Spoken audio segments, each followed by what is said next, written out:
आजकल की busy life में किसी किसी के पास ही इतना वक्त होता है कि वो अपने दोस्तों से मिल सके, उनके साथ मौज मस्ती कर सके। मैरी जल्दी जल्दी फ्री होकर वहाँ से उठकर जाती है। मैरी को पता था कि उसने अपने घर खुद ही गाड़ी चलाकर जाना है। अगर जहाँ कुछ और देर रुकी तो उसके दोस्त उसे और शराब पिला सकते हैं। कुछ देर बाद मैरी अपनी गाड़ी में अपने घर की तरफ जा रही थी। वो पूरे ध्यान से गाड़ी चला रही थी, लेकिन फिर एफएम पर उसका पसंदीदा गाना आता है, जिसे सुनकर वो खुश हो जाती है। अब मैरी अपनी ही मस्ती में झूमने लगती है। उस पर शराब का भी असर धीरे धीरे बढ़ रहा था। वो अपनी मस्ती में पूरी तरह डूब चुकी थी। अचानक मैरी की नजर रोड पर पड़े टायर पर पड़ती है। एक बार तो मैरी को लगा कि वो गई, लेकिन मैरी जल्द ही अपनी गाड़ी संभाल लेती है। कुछ देर बाद मैरी अपने घर आती है। वो गाड़ी को गैराज में खड़ी कर सोने के लिए अपने कमरे में जाती है। देर रात को मैरी की नींद किसी आवाज से टूट जाती है। वो धीरे धीरे आवाज की तरफ बढ़ती है, जो रुक रुक कर आ रही थी। आवाज गैराज की तरफ से आ रही थी, जिसकी लाइट खराब थी। मैरी जल्द ही टॉर्च लेकर गैराज को चेक करने लगती है। उसे लग रहा था कि कोई बिल्ली होगी, लेकिन जब उसकी नजर जख्मी आदमी पर पड़ती है तो वो डरकर वहां से भाग जाती है। फिर अचानक वो भागती भागती रुक जाती है और बैठकर कुछ सोचती है। उसे लगता है कि ये आदमी उसकी गाड़ी के नीचे फंसकर जहां तक आ गया होगा जब वो गाड़ी चला रही थी। फिर वो पुलिस को फोन करने लगती है, लेकिन अपनी गलती सोचकर रुक जाती है। अब वो फिर से धीरे धीरे गैराज की तरफ बढ़ती है और उसके अंदर आ जाती है।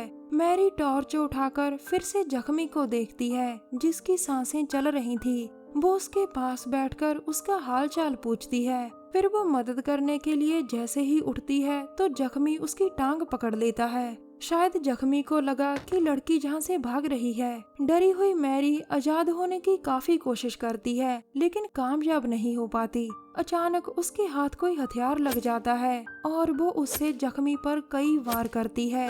दरअसल मैरी खुद हैरान थी कि ये उससे क्या हो गया। कुछ देर बाद मैरी लाश को घसीट रही थी। वो पहले गाड़ी को खोलती है और फिर लाश को एक चादर में लपेटती है। अब मैरी उस लाश को ठिकाने लगाने जा रही थी, जिसे वो जानती तक नहीं थी। उसने ना तो जानबूझकर उसमें गाड़ी मारी थी और ना ही वो उसे गैराज में मारना चाहती थी। लेकिन अब हालात ही ऐसे बन चुके थे कि मैरी बड़े बड़े फैसले अकेले ही लेने लग गई थी। इंसान जब बुरे हालातों में फंसकर अकेले ही फैसले लेने लगे तो ये एक दस्तक होती है, एक ऐसी दस्तक जो पीछे सिर्फ पछतावा ही छोड़कर जाती है। अब मैरी लाश को एक गड्ढे में फेंककर जल्दी जल्दी गड्ढे को फिर से भर देती है। अगले दिन सुबह मैरी उठकर गैराज से खून साफ करती है। वो अपनी गाड़ी को भी आगे से साफ करती है। पूरा दिन गैराज को साफ करने के बाद मैरी रात को न्यूज देखने लगती है। न्यूज में बताया जाता है कि कल रात से छोटे बच्चों को पढ़ाने वाला टिम लापता है, जिसकी बीवी सैम उसे पागलों की तरह तलाश रही है। इसके बाद टीवी में टिम का चेहरा दिखाया जाता है, जिसे देखकर मैरी डर जाती है। कुछ देर बाद मैरी का दोस्त रिक उसके घर आता है। डरी हुई मैरी उसे सब कुछ बता देती है। रिक उसे समझाता है कि तुम निर्दोष हो, तुमने जानबूझकर कुछ नहीं किया। ये सुनकर मैरी थोड़ा शांत होती है। कुछ देर बाद मैरी फिर टीवी देख रही थी, जिसमें न्यूज चल रही थी कि पुलिस टिम की तलाश कर रही है, जो थोड़ा सा मानसिक बीमार है और कभी कभी बच्चों की तरह जिद करने लग जाता है। पुलिस छोटे छोटे सबूतों के जरिए आगे बढ़ रही है ताकि टिम जल्दी मिल जाए। ये सुनकर मैरी को कुछ याद आता है। फिर वो अपनी गाड़ी को चेक करती है और उसे पता चल जाता है कि उसने जिस चादर में लाश लपेटी थी वो चादर तो लाश के साथ ही दफन हो गई। डरी हुई मैरी जल्दी जल्दी रिक को फोन कर उसे उसी जगह बुलाती है जहां उसने लाश को दफन किया था। दरअसल मैरी को लगा कि अगर कल को पुलिस को चादर में लिपटी लाश मिली तो पुलिस सबसे पहले चादर के मालिक को ढूंढेगी। वो वहां पहुंचकर रिक को फोन करती है, जो अब बंद आ रहा था। फिर वो खुद ही उसी जगह से मिट्टी हटाने लगती है जहां उसने टिम की लाश को दफन किया था, लेकिन लाश की जगह रिक था। मैरी रिक की लाश को देखकर वहां से डरकर भागती है। कुछ देर बाद मैरी अपने घर आती है।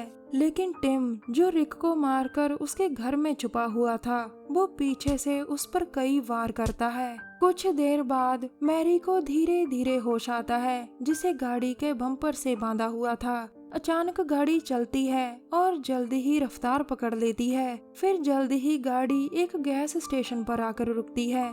स्टेशन वाला टिम के पास आकर, मुझे लगता है मैंने तुम्हें टीवी पर देखा था। हाँ, तुम वही हो।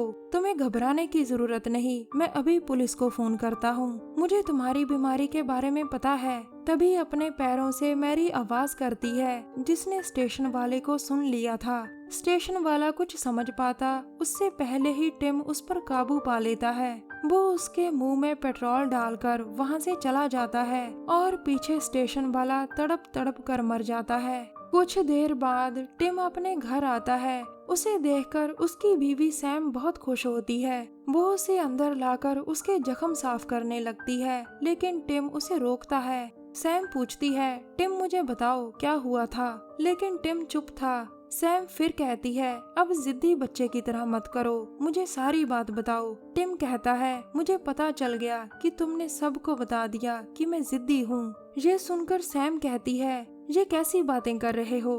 टिम कहता है, न्यूज में सभी को बताया गया है कि मैं बीमार हूँ। अब मैं दुनिया के सामने कैसे जाऊँगा। ये तुमने ठीक नहीं किया सैम। एक लड़की ने भी मुझे मारना चाहा। ये सुनकर सैम हैरानी से पूछती है, कौन थी, लेकिन टिम चुप रहता है। सैम कहती है, मैं अभी पुलिस को बुलाती हूँ, लेकिन टिम उसे रोकता है। कुछ देर बाद सैम गैराज में आती है, जिसकी नजर मैरी पर पड़ती है। वो उसके मुंह से टेप उतारती है, उसके हाथ खोलने की कोशिश करती है ताकि वो आजाद हो सके, लेकिन तभी टिम पीछे से आकर सैम को काट देता है। मैरी चीखती चिल्लाती है, जबकि टिम अपनी टूल किट उठाता है। अब टिम फिर से गाड़ी बाहर निकालता है। वो फिर से तेज रफ्तार में गाड़ी चलाता है ताकि मैरी को मौत का एहसास हो सके। अब टिम ने जिद पकड़ ली थी कि वो मैरी को एक दर्दनाक मौत देगा।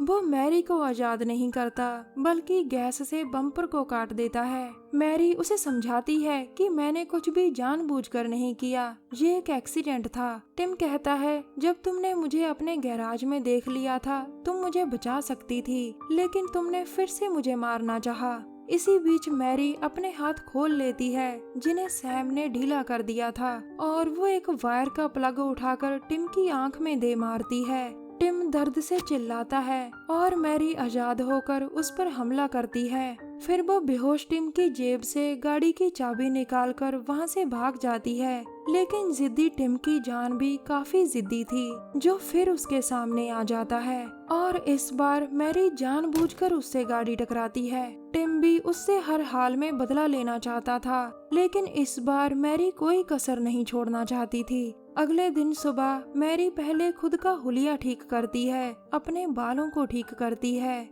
और उसके बाद एक गैराज में आती है। मैरी गैराज के मैकेनिक के पास आकर, क्या आप मेरी गाड़ी देख सकते हैं? मुझे लगता है कि उसका बम्पर टूट चुका है। मैकेनिक कहता है, मैं अभी चेक करता हूँ। इसके बाद मैरी वॉशरूम में खुद को ठीक करती है। जब वो बाहर आती है तो देखती है कि उसकी गाड़ी के पास काफी लोग जमा हो चुके थे। 2 लोग उसकी गाड़ी के नीचे से टिम को बाहर निकाल रहे थे। अचानक पुलिस सायरन सुनकर मैरी हंसने लगती है, जोर जोर से हंसने लगती है, क्योंकि जिस लाश को वो छुपाना चाहती थी, जिससे पीछा छुड़ाना चाहती थी, वो आज सभी के सामने थी। सभी लोग मरे हुए टिम को ध्यान से देख रहे थे और हाँ, टिम की लाश को देखकर कोई भी आसानी से समझ जाता कि मैरी साइको किलर है, जो लोगों को टॉर्चर करके मारती है। अगर मैरी पहले ही टिम की मदद कर देती तो शायद सजा से बच सकती थी, लेकिन अब तो शायद मैरी को मौत की सजा मिलेगी, इसीलिए तो वो खुद पर हंसती है। अंत में दोस्तों, शराब पीकर गाड़ी चलाना हमेशा ही खतरनाक होता है। अगर आप उन मूवीज की एक्सप्लेनेशन देखना चाहते हैं जो किसी और जगह नहीं, तो हमारे चैनल को जरूर सब्सक्राइब करें। मिलते हैं अगली वीडियो में, तब तक के लिए नमस्कार, जय हिंद। हमारी वीडियो देखने के लिए धन्यवाद।